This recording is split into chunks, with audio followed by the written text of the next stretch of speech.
Hello everyone, good morning. তোমরা কেমন আছো? আশা করি নিশ্চয়ই ভালো আছো এবং ভালো থাকবে। সেই সঙ্গে দেখো, সুখ আর দুঃখ এই দুটো জিনিস নিয়ে কিন্তু জীবন আমাদের। এই জীবনে যারা সুখের দিনে থাকে তাদের তো বেশি বেশি করে ভালোবাসতেই হবে, দুঃখের দিনে যারা থাকে তাদের এই হার্ট থেকে অনেক অনেক ভালোবাসতে হবে। তা আমার দুঃখের দিনে আমার ভাই থাকে, আমার জনম জনমের ভাই।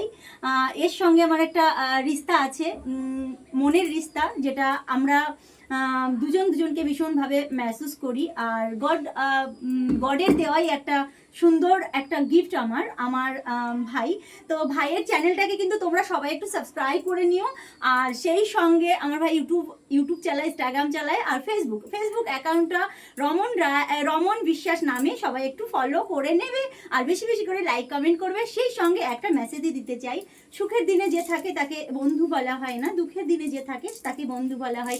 এই সমস্ত মানুষদের কাছ থেকে আমি মোটিভেশন পাই, এরা আমাকে প্রচুর ভালোবাসে, তার জন্য আমার দুঃখগুলো এক নিমেষে চুরি দিয়ে উড়ে যায়। তো বন্ধুরা, দুঃখ উড়ে যায়, যাক, কোনো ব্যাপার নেই, সুখ তো আসবে না আসবে সেটা মাইন্ডে নেই, কিন্তু চলতে হবে রাস্তা। এই যে একটা রাস্তা চলতে যাচ্ছি, এখন যাব গোরখপুর, ভাই আমাকে নিতে এসেছে, মেয়েও যাবে সাথে। আমি সেখানে গিয়ে তোমাদের অনেক অনেক ভিডিও দেবো, তোমরা অবশ্যই আমাকে একটু লাইক কমেন্ট করবে, সেই সঙ্গে আমার ভাইকেও লাইক কমেন্ট করবে। টাটা।